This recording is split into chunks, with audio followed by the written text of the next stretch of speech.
Bob is just driving off. Well, chatting to him for about almost a half hour here. He was very great about letting me know the history of this old place.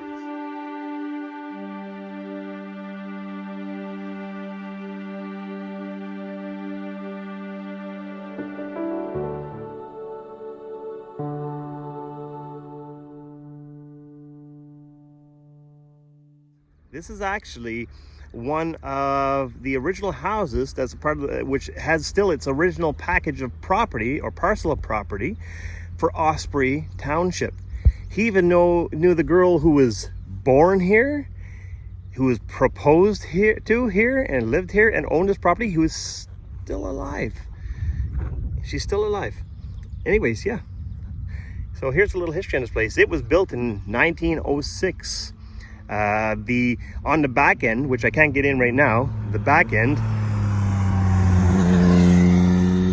has an addition built onto it, but that was built in the 1940s. Bob and his family live right across the road here, and he also owns a smaller part of an original package of property for Osprey Township. He's lived here since I think in the early 80s, so he has a farm across here.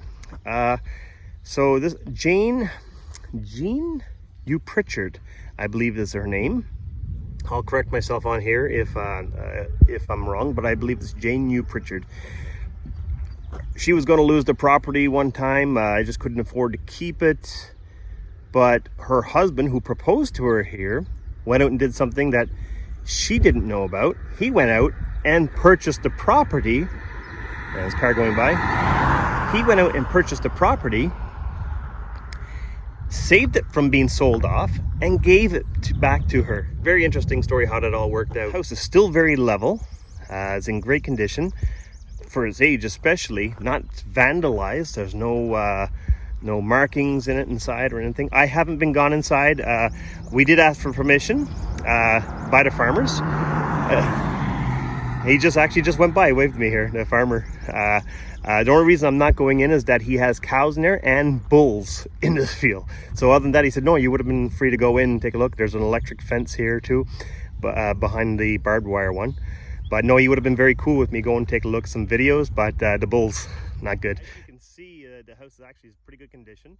The roof, which is hard to see in the sunlight, there you go. There's a metal roof on it right now, which they put back on in, I don't know, 1940s or something like that. They used to have a cedar shake roof, but it was starting to rot. They put the metal roof on. Well, that's what saved the house over all these years from rotting. Very good condition. Bob was telling me back, I don't know, when his kids were younger, they used to go take a look through this house too. It was empty since he said the last time people lived in here actually was the 1950s, around there, 50s or 60s. So it's been empty a long time. A few years back, I guess in the mid 80s, I think, he was looking across from his house across the road here, and they saw a little light inside.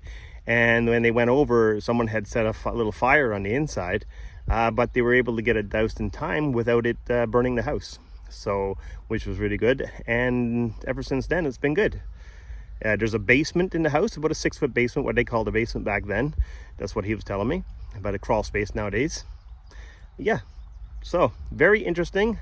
I would have loved to have gotten inside, but you know, this was quite a treat as well to learn the history of this place.